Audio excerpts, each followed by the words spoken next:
Welcome back to Economic Insights. I'm Alex, and with me, as always, is Selim, market veteran and show producer. Selim, quite a week.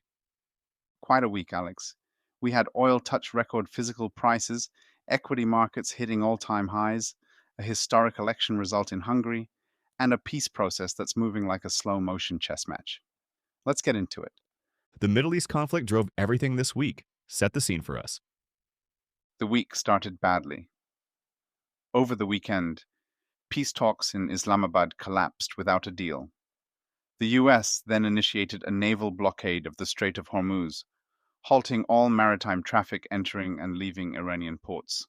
Markets repriced immediately. Brent crude surged past $100 a barrel, stocks fell, bonds sold off. The fear was straightforward. Blockade a critical energy choke point, and you get a stagflationary shock. Higher prices and slower growth arriving at the same time. How bad did it get in the physical oil market specifically? Extraordinary. Physical oil prices, what traders call spot prices for immediate delivery, hit a record high of $144 a barrel at the peak. That's not a futures contract. That's someone needing oil right now and paying whatever it takes. Then demand destruction kicked in. Refiners in Northwest Europe literally couldn't pass surging crude costs onto consumers, so refinery margins turned negative and they started cutting output. An estimated 2.9 million barrels per day of global refinery cuts in April. The market was drawing down emergency inventories at around 6.5 million barrels per day through March and early April. Then things turned, midweek. Dramatically, Trump came out publicly and said Iran had reached out, that they want to make a deal. That single statement was enough to flip sentiment. Then, by end of week, Iran declared the Strait of Hormuz completely open for commercial traffic, and oil prices slid sharply back down. At one point, below $90 a barrel. The S&P 500 crossed 7,000 for the first time. The Nasdaq extended a multi-session winning streak not seen in years. Markets went from near panic to record highs in 5 days. Where do the peace negotiations actually stand? Cautiously hopeful is the right framing. Both sides are now carefully tiptoeing toward a second round. Trump has been consistently optimistic in his public statements, talking about a good deal coming, saying Tehran has agreed to major concessions on nuclear ambitions. But on Saturday, IRGC closed the straits again. More cautious, less hopeful now. There's also a separate 10-day ceasefire between Israel and Lebanon that was announced late in the week, adding to the de-escalation narrative. But the ceasefire between the US and Iran formally expires on Tuesday next week. That's the next critical moment. And the other major event of the week? Hungary. Hungary, yes. And this matters far beyond Budapest. The opposition TISA party, led by Peter Magyar, won a landslide with record voter turnout, securing 138 out of 199 parliamentary seats. That's a constitutional supermajority. Viktor Orban, who had become one of the most entrenched leaders in the European Union, and arguably the most prominent MAGA-aligned political figure on the continent, has conceded defeat. For European far-right parties broadly, and for that MAGA-aligned network across Europe, this is a genuine reckoning. It signals that these movements are not invincible, even in their strongest strongholds. The markets responded instantly. Instantly.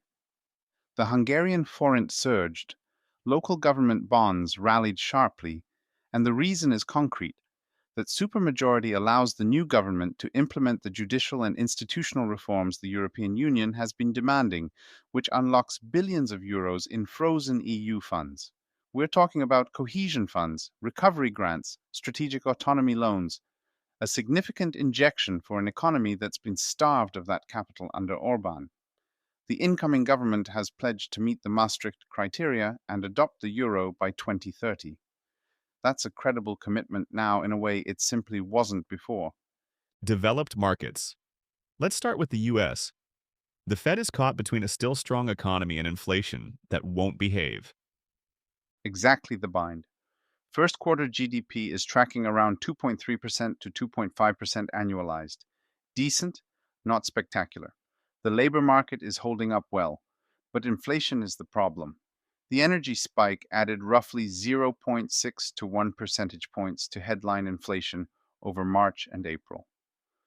Producer prices came in softer than feared, up just 0.5% in March versus an expected 1.1%, which gave markets some relief midweek.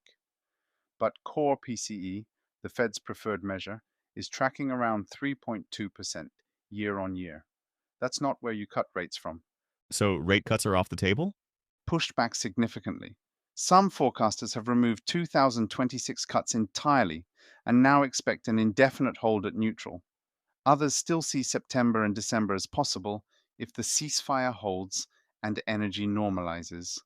The Fed's posture at the moment is pure patience, no urgency in either direction. Kevin Warsh's Fed chair confirmation hearing is next week. Something to flag? Very much so. He's appearing before the Senate Banking Committee on Tuesday. He's expected to face intense scrutiny on Fed independence and on his position of wanting to cut rates while simultaneously shrinking the Fed's balance sheet, a combination that markets are trying to understand. There's also a political complication. At least one senator has pledged to block all Fed nominees until the Justice Department concludes an investigation into current chair Jerome Powell. So confirmation isn't straightforward. There's also a stress point in private credit that caught my eye. Worth touching on? Briefly, because it's a genuinely important structural signal. Private business development companies, the funds that lend to mid market companies outside the public markets, saw their first estimated net outflows in the first quarter of 2026. And the headline number masks how bad it really is. If all investor redemption requests had been honored rather than gated, estimated outflows would have been around $8 billion instead of $300 million. These funds own about 10.5% of the entire leveraged loan market. If they're forced to sell, that tightens financial conditions broadly. The trigger is credit deterioration in the software sector, which is facing severe pressure from AI disruption. Public loan markets are signaling real distress there. Private credit managers are still marking their software portfolios near par. That gap between public signals and private valuations is the tension to watch. Europe, the ECB is in a difficult spot. Energy shock pushing inflation up, but the economy struggling. Exactly. Final March data confirmed Eurozone headline inflation rose to around 2.6% year on year, entirely driven by energy. Core actually eased slightly to 2.3%. The ECB came out dovish midweek. Officials signaled no rush to hike, and market pricing for an April rate increase collapsed to effectively nothing. Most forecasts now put the next ECB move in June or September, and some analysts are openly discussing a zero hike path if they choose to look through the energy shock. On growth, the IMF cut euro area GDP for 2026 from 1.1% to just 0.8%. Germany is particularly exposed. Its energy intensive industrial model and reliance on imported gas make the shock especially punishing. Italy and France? Both struggling. France has some insulation from nuclear power, but lacks fiscal room to absorb commodity costs. Italy is highly exposed due to its heavy dependence on imported gas. Spanish exposure is actually the lowest. Renewables and nuclear provide a buffer there. What's interesting in the bond market is that Italian, French, and Belgian bonds underperformed their peers during the conflict, not strictly because of energy exposure, but because markets were pricing risk premiums into countries with limited fiscal flexibility. That's a meaningful signal about where the structural vulnerabilities lie. The UK had a surprisingly strong GDP print. February GDP came in at 0.5% month on month, well above expectations, with services, industrial production, and construction all contributing. But the Bank of England is expected to remain on hold at 3.75% for the rest of the year. Headline inflation is forecast to rise to around 3.3% to 3.4% in March, driven by motor fuel and heating oil. Around 1.5 million households face higher mortgage payments this year as fixed rate renewals hit at elevated rates. And politically, the Starmer government faces a complex environment ahead of local elections, with markets sensitive to any signal that fiscal rules might be eased and gilt issuance increased. Japan? The Bank of Japan governor gave a very clear signal: no April hike. The Middle East uncertainty is too significant. Expectations for an April move collapsed from around 60% to below 20%. The yen, meanwhile, has hit its weakest nominal effective exchange rate since 1991. And the dynamic is almost perverse. When tensions escalate, USD/JPY goes up because of dollar safe haven demand. When tensions ease, cross yen pairs go up because of carry trades. The yen weakens in either scenario. Analysts are now saying the BOJ alone can't fix this. Intervention is likely if USD JPY approaches the 160 to 162 range.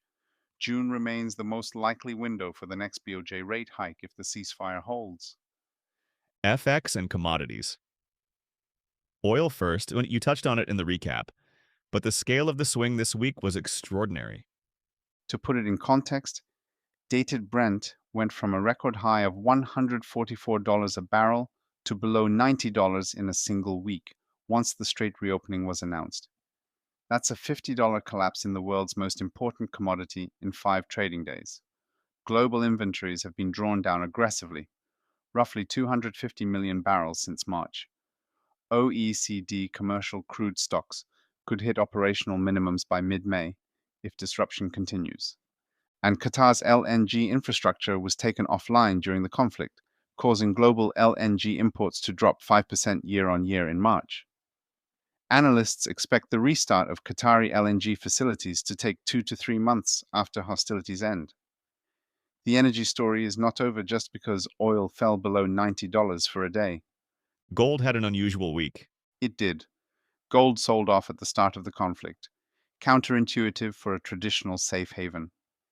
The explanation is that central banks and governments had been buying gold proactively as a precaution before the conflict.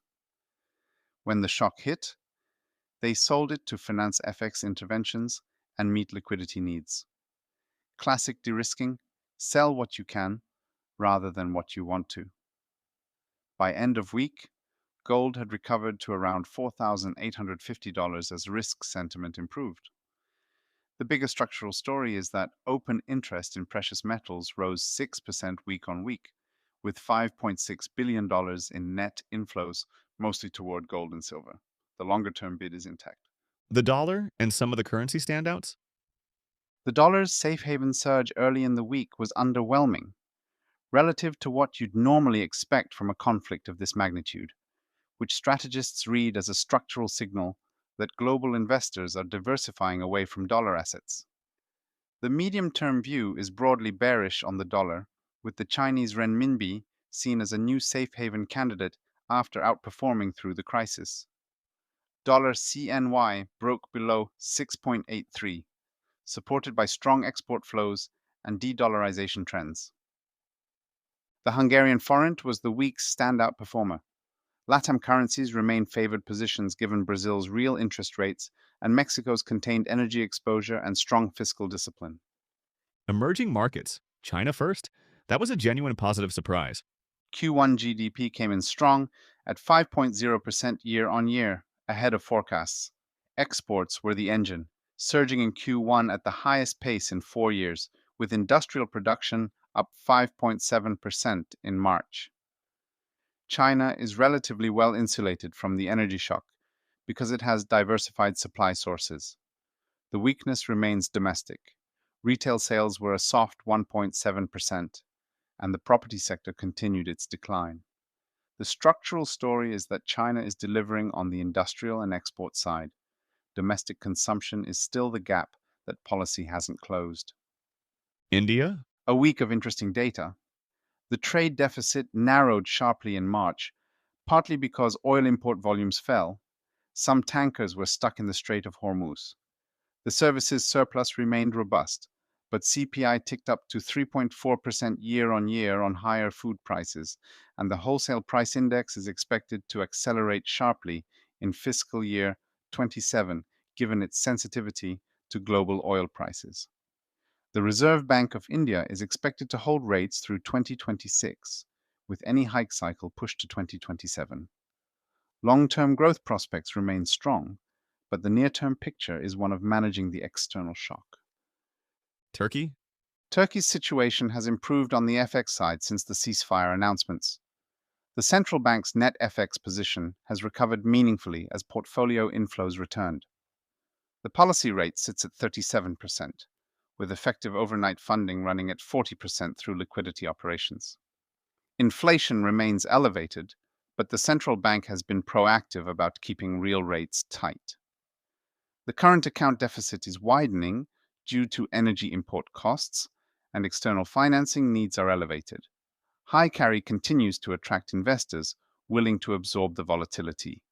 It's a classic high risk, high return story, and the improved reserve position makes it somewhat less fragile than it was at peak tension. The Monetary Policy Committee is expected to keep the primary 1 week repo rate unchanged at 37% during its upcoming April 22nd meeting. This anticipated decision is supported by a recent stabilization in foreign reserves, limited household demand for foreign exchange, and new swap measures aimed at bolstering those reserves. However, policymakers might still choose to hike the rate to 40% to align with the central bank's effective funding rate and further tighten liquidity, particularly if non resident capital outflows persist. South Africa and Egypt? South Africa saw record monthly foreign outflows from local bonds in March, equivalent to nearly $4 billion. The central bank has shifted to a hawkish tone, and a May rate hike of 25 basis points is now widely expected. The fiscal picture is actually running better than target, with the deficit tracking at 4.2% of GDP against a 4.5% target. Egypt is in a more difficult position. Headline inflation hit 15.2% year on year in March, driven by food and energy. Debt servicing is consuming roughly 80% of government revenues, which is a serious structural constraint. Portfolio outflows of around $9 billion hit in the first weeks of the conflict. The IMF program and strong real interest rate buffers are what's keeping Egypt in play for yield seeking investors despite those pressures. A quick mention on Latin America. The flow data this week was notable. The region attracted record weekly inflows into EM equity funds, around $2 billion, the highest on record for a single week, as the global risk on mood and LATAM's relatively favorable position as a commodity exporting region drove capital in. Brazil posted particularly strong numbers. It's acting as a relative safe haven, benefiting from high commodity prices, and its central bank started a cautious rate cutting cycle. Mexico remains supported by fiscal discipline and a strong balance of payments despite being a net fuel importer. LATAM is light on drama compared to other regions, but the flow picture says investors are paying attention. Next week is packed. Walk us through it. Tuesday is the day that matters most, and it's carrying two simultaneous headlines. First, the US Iran ceasefire expires. Whatever happens over the weekend will set the energy price tone for the entire week. Second, Kevin Warsh has his Fed chair confirmation hearing before the Senate Banking Committee. Markets will be watching for his tone on inflation, rate cuts, and balance sheet policy. Also on Tuesday, US March retail sales, which are expected to be strong given the gasoline price spike and higher tax refunds this year. UK labour and wage data also land that day, feeding into the Bank of England's read on second round inflation effects. Anything midweek? Wednesday brings UK March CPI, expected to rise to around 3.3% to 3.4%, largely driven by motor fuel and heating oil. And Thursday is the global flash PMI day. These will be the first real read on how the geopolitical shock is feeding through to business confidence and supply chains in April. Friday, Japan reports March national CPI, which the BOJ will use to calibrate its next move. German IFO business climate also lands Friday. And earnings season continues. Defense and energy in the spotlight. RTX, Lockheed Martin, SLB, Baker Hughes, Halliburton all report. Tesla and Intel are the tech headline names, and there's an EU leaders summit in Cyprus Thursday and Friday focused on Europe's fiscal and industrial response to the energy crisis. The political dimension of the European energy story isn't going away. That's our week. Thank you as always, Selim. And don't forget, folks, we do not give investment advice. For that, please consult a professional. See you next week.